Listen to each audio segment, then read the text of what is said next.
Chapter 11, Roger's Place. We're approaching Roger's door on 22nd Street, just off Church in Noe Valley at 8:45. 15 minutes after we were told to arrive. I hate being late. Oh God, don't start. It's only 15 minutes. We haven't missed anything. I swear, you're so anal. Thanks, honey. Don't mention it. Now be a good boy and cheer up. We're going to have fun. If you say so. And if you're a really good boy, we'll have lots of fun. Yeah? Well, don't make any promises you don't intend to keep. Cynthia grabbed me and kissed me like I had not been kissed since we started sleeping together 6 months to the day earlier. Anniversaries aren't for promises. They're for surprises. I'll drink sodas to that. You're such a responsible boy. That's me, I agreed, though the role of responsible one was already getting a little old. Are you okay, Dave? I hope so. It wasn't the response she wanted, but before she could pursue it, I knocked loudly, and almost instantly we heard Terry yelling, "Oh God, I hope it's them. They're so late." I smugly smiled at Cynthia, and for the first time since I'd begun dressing earlier, I felt hope for the evening. I really did like Roger and Terry. They worked with Cynthia at a wharf restaurant, and they treated me like a prince whenever I ate there. Roger greeted each of us with a warm hug. I handed him a bottle of Chardonnay, and he whisked it into the kitchen for chilling. In the living room were Big Tim, a black man who was born with the name Carlton, Little Tim, Terry, Hillary, who used to be Stan, and Roger's roommate, Joseph, a short, wiry Hispanic who had been Anita for a while. Goody, goody, the Straits are here. I told you we'd get Dave to come. I bet I could make him come too. Proclaimed Hillary as he grabbed my arm and pulled me into the love seat next to him. Cynthia roared with the laugh that was so distinctly hers. It was the kind of cackle that probably would have earned her a burning at the stake about 300 years ago. She easily broke her embrace with diminutive Terry and boldly sat on Little Tim's lap while absolutely planting him with a kiss. Little Tim responded briefly, then broke the embracing, gasped, "Careful, honey. You're gonna ruin my reputation." Terry roared, "Your reputation? Everyone here knows you're a closet dyke." Little Tim defended himself. Jesus Christ, Harry. That's what I get for telling you anything. "What's this?" Roger asked as he returned to the room. Little Tim was Roger's partner. "Now look what you did." Little Tim accused Terry as the entire room exploded with laughter. Roger let the roar die down before pursuing, "Terry, did you just say Little Tim was a dyke?" Little Tim, a man so pretty that he would have made a stunning woman, deposited Cynthia on the couch, got up, and grabbed Roger's hand, saying, "Roger, sweetie, I meant to tell you this, but it just didn't seem to matter, and you know, it really doesn't matter." Roger smiled like a man holding all the cards and asked, "What doesn't matter?"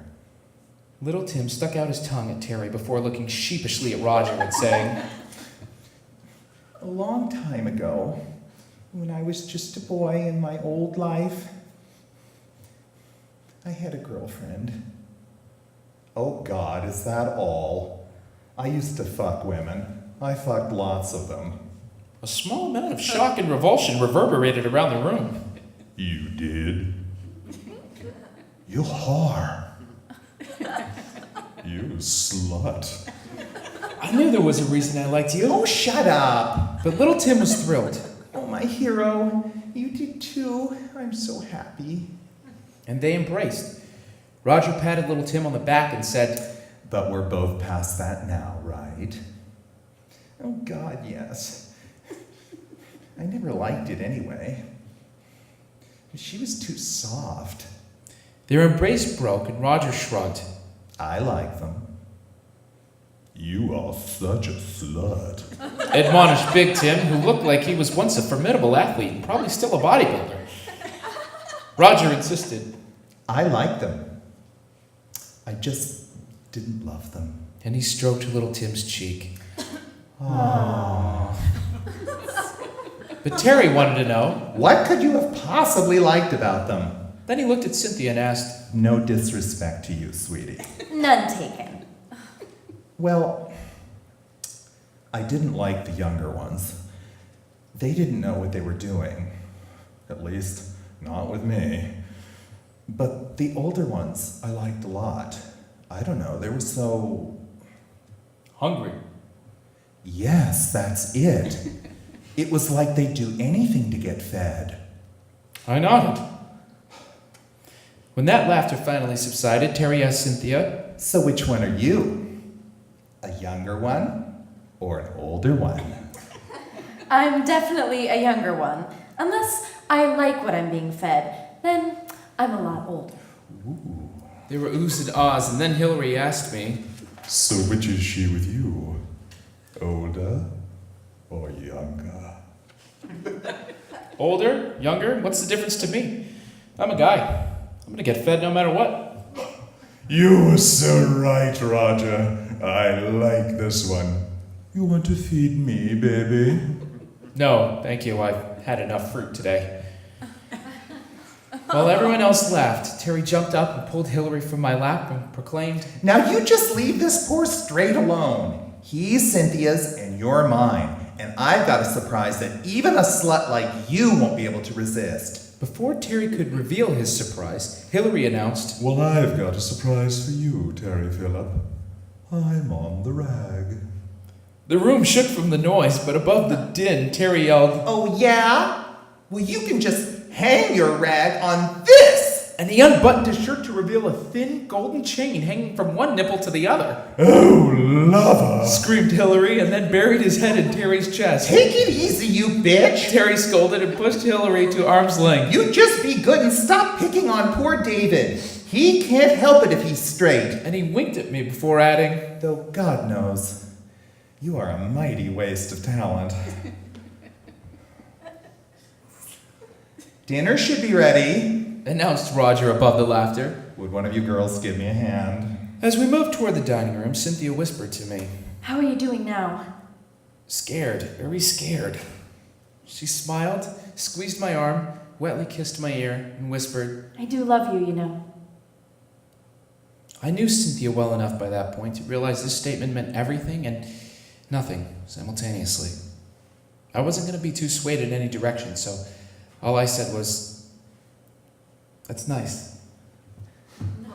We took our seats and had a wondrous meal. There were sautéed asparagus tips, perfectly broiled portobello mushrooms stuffed with razor-thin slices of caramelized elephant garlic and parmesan, and an unbelievably delicious quiche made of Jarlsberg cheese, spinach, and Maui sweet onions. Everything was served on a bed of sautéed arugula and framed by heart-shaped, extra-virgin, deep-fried goat cheese polenta. Dinner conversation was lively, and the wine flowed freely for everyone but me. Not even a glass? I don't drink and drive anymore. I had a bad accident and a real close call with the law once, and that was the end of that. But honey, if you drink too much here, you can just spend the night. Everyone else is. You two are invited. I looked around the table and noticed everyone else there except Cynthia had a mustache. I briefly thought of my old hairdresser friend Tony.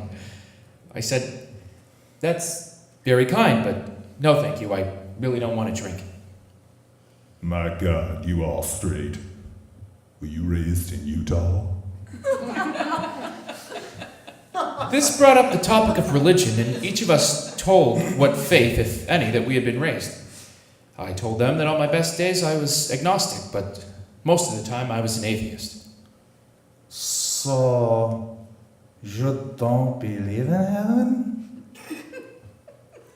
Actually, I do believe in heaven, but it's not like anything we've been traditionally taught. I think the concept of heaven, or nirvana, or someplace that houses our souls after we die, is nonsense, it's selfish.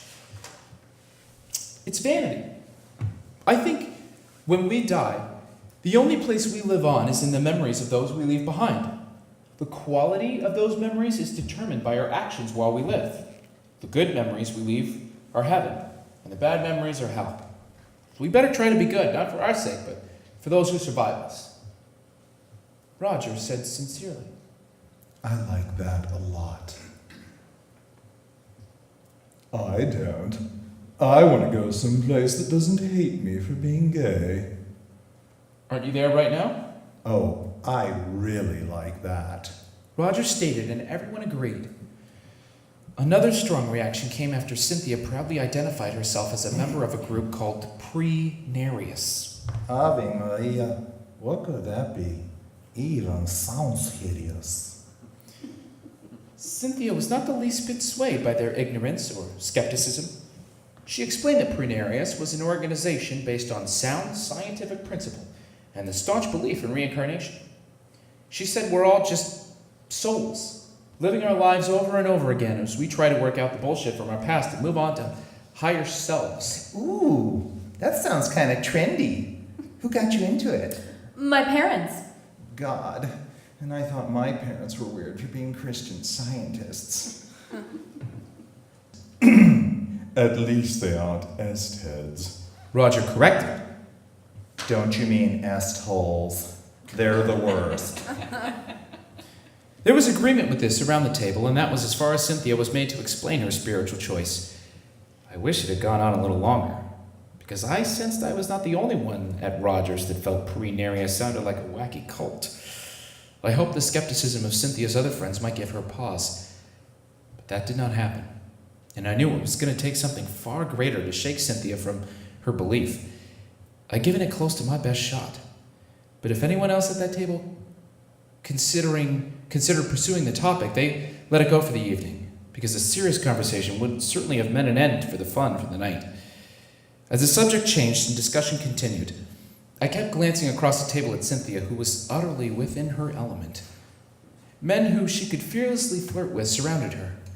With them, she could be one of the guys. She was at the height of her masculinity, and they were at the depths of theirs. I was more attracted to her at that moment than I had been since we met. Dinner was followed by an impromptu fashion show with some of the boys trying on Joseph's wigs for all occasions. Cynthia was right there with them, suggesting jewelry and other accessories. I stayed in the living room and applauded the parade along with Roger and Terry.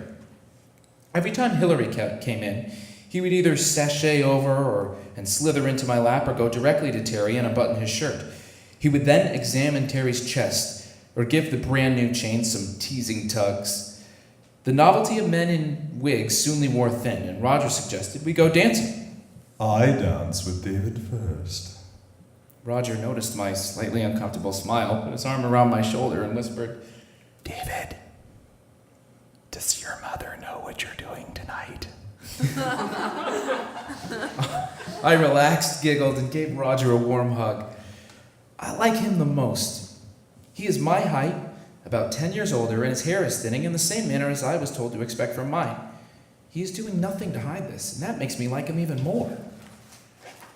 I told him that, ironically enough, I had spoken with my mother earlier, and the last thing I said to her was that I was going out for a night with the boys. To further calm me, Roger insisted we do our dancing at the Stud, because it was only about 90% gay. I thanked him for his consideration and advised facetiously that even 1% more would have been a deal breaker. I certainly danced with energy and enthusiasm, though dancing has never been my forte. I bumped and grinded with all the men in our party and nimbly avoided as best I could the men I did not know. It might have been my paranoia, but some of them seemed to view me as fresh chum. I showed my best moves getting off the dance floor as soon as I heard the start of Tonight's the Night by Rod Stewart. As I nimbly retreated, Terry yelled, You chicken! I smiled, nodded, and kept moving until I saw Cynthia standing by the bar watching me.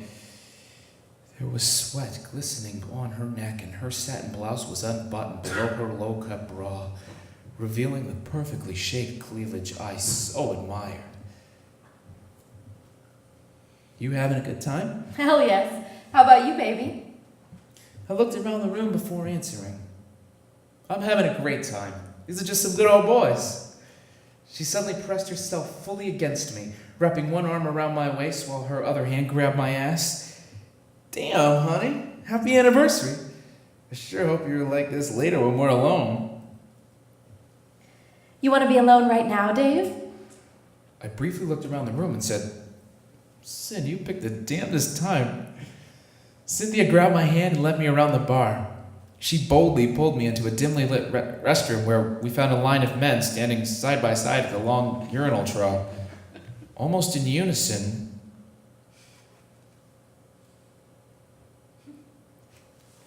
they turned and stared at us. We did an abrupt about-face, and Cynthia plowed a path through the crowd at the door. She pressed against me while marching us at a brisk pace through fog and one red light, down the street to where I parked her car. She reached into my pocket for the keys and found everything that she wanted. Before unlocking the back door, she put her lips within an inch of mine and said, I told you, anniversaries are for surprises. Right now, I'm surprisingly hungry and I want to be fed.